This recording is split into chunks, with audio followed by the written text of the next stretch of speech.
બોલો તમારે કાંઈ નથી ને ભાઈ? કઈ દુખે? ભાઈ આવો આ બાજુ.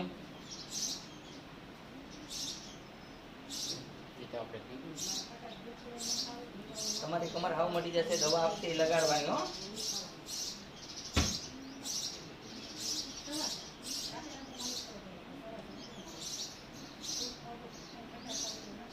કેમ છે અત્યારે દીકરી? સારું છે ને? સાવ સારું થઈ જાય હો ભાઈ, તમને સારું થઈ જશે. જો તમારા પતિદેવને નાપુસક ન બનાવી દેવા હોય તો તમે એને મેં કીધું વસ્તુ ખાવા ના દેતા. આગળ જતા નહીં તો તમે નાપુસક બની જશો સાવ. હો ને ભાઈ? હા, કોઈ કામના નહીં હોય એ માટે થઈને કહું કે ઘી ન ખાજો, ખાટું ન ખાજો. જય હનુમાન.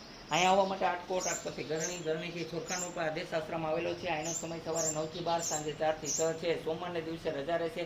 સોમવારે કોઈ ન આવવા નમ્ર વિનંતી છે.